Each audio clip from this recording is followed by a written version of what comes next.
नमस्कार 24 तत्काल न्यूज में आपका स्वागत है। जानिए राज ठाकरे के बीजेपी के साथ आने से कितनी बदलेगी महाराष्ट्र की राजनीति। मुंबई पिछले 2 सालों में सर्वाधिक राजनीतिक उठापटक महाराष्ट्र में देखने को मिली है। 2024 के लोकसभा चुनाव से पहले महाराष्ट्र नवनिर्माण सेना एमएनएस चीफ राज ठाकरे के बीजेपी के साथ आने की अटकलों ने फिर से राज्य की राजनीति को गर्मा दिया। सवाल खड़ा हो रहा है कि अगर राज ठाकरे एनडीए महाराष्ट्र में महायुति यानी ग्रैंड अलाउंस का हिस्सा बनते हैं तो बीजेपी को कितना फायदा होगा। महाराष्ट्र में राज ठाकरे बीजेपी के साथ आएंगे या फिर इससे पहले और कोई बात होगी। बीजेपी की अगुवाई वाले महायुति गठबंधन बीजेपी, शिवसेना शिंदे, एनसीपी अजित पवार ने राज्य की 48 सीटों में से 45 सीटें जीतने का टारगेट तय किया है। महायुति गठबंधन के नेता देवेंद्र फडणवीस, एकनाथ शिंदे और अजित पवार अब इसी टारगेट को लेकर राज्य में सियासी समीकरण बैठा रहे।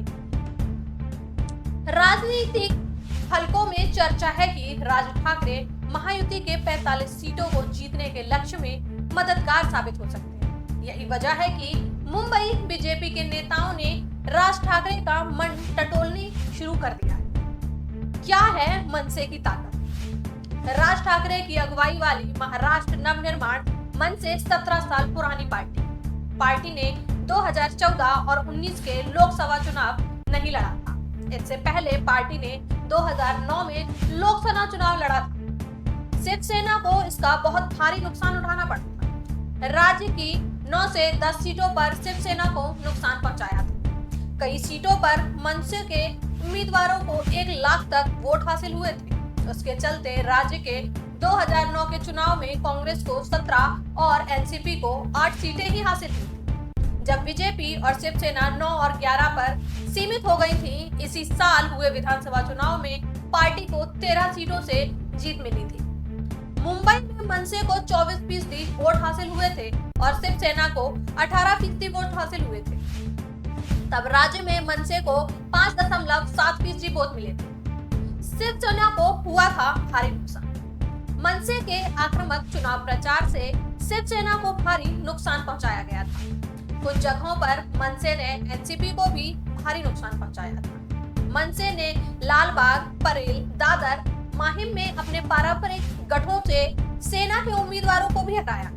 3 दशकों से अधिक समय तक परेल, दादर और माहिम विधानसभा क्षेत्रों पर सेना का कब्जा था। पर इस सीन के बाद निर्वाचन क्षेत्रों को विलय कर दिया गया और उनका नाम बदलकर सेमरी और माहिम कर दिया गया। मनसे की 2009 की ताकत को बीजेपी 2024 में आजमाना चाहती है। राज ठाकरे के बीजेपी के साथ आने से शिवसेना को नुकसान हो सकता है। बीजेपी महाविकास अघाड़ी को और कमजोर करके अपनी राह आसान करना चाहती है। बीजेपी को होगा कितनी सीटों का फायदा? राज ठाकरे की जो राजनीति है वह काफी आक्रामक है। मुझे नहीं लगता कि प्री पोल अलायंस में एनडीए के साथ वह आना चाहेंगे। वह पोस्ट पोल अलायंस के लिए राजी हो सकते हैं। सावरकर कहते हैं कि अगर मनसे चुनाव लड़ेगी तो निश्चित तौर पर उद्धव गुट को ही नुकसान होगा। चर्चा है कि शिवसेना उद्धव गुट के नुकसान में ही बीजेपी का फायदा छुपा हुआ है। वह एनडीए के साथ आएंगे तो शिवसेना उद्धव गुट को की मजबूत सीटों पर मन से चुनाव लड़ सकती है। दूसरी संभावना यह भी है कि वह चुनाव लड़े और बाद में महायुति का हिस्सा बने। इसका फैसला राज ठाकरे को करना है। मनसे ने 2009 के लोकसभा चुनाव में 11 सीटों पर उम्मीदवार खड़े किए थे। राजनीतिक हलकों में चर्चा है कि पार्टी अगर चुनाव में उतरती है तो 2009 की तर्ज पर कुछ सीटों में चुनाव लड़ सकती है। मनसे के चुनाव लड़ने से मुंबई सभी 6 सीटें यूपीए को मिली थी। 5 सीटों पर कांग्रेस और 1 सीट पर एनसीपी जीती थी। किन क्षेत्रों में है मनसे का प्रभाव? महाराष्ट्र में मनसे का प्रभाव पूरे राज्य में नहीं। शहरी इलाकों में मनसे की उपस्थिति है। मुंबई मेट्रोपॉलिटन रीजन, नासिक और पुणे में मनसे का प्रभाव है। हाल ही में शिवसेना उद्धव गुट ने नासिक में अपनी बड़ी रैली की थी। अगर मनसे के उम्मीदवार चुनाव लड़ते हैं तो शिवसेना को बड़ा नुकसान उठाना होगा। राजनीतिक विशेषज्ञों का कहना है कि मनसे की ताकत उसकी आक्रामकता है। एक संभावना यह भी है कि अगर वह महायुति में आएंगे तो उन्हें शांत ही रहना पड़ेगा। अभी तक मनसे सरकार के खिलाफ मोर्चा खोलती आई। ऐसे में अगर राज ठाकरे 2024 के लोकसभा चुनाव में अपनी पार्टी को उतारते हैं तो निश्चित तौर पर राज्य की राजनीति में नई हलचल होगी। मुंबई के साथ नासिक और पूना के क्षेत्र में इसका बहुत बड़ा प्रभाव देखने को मिलेगा।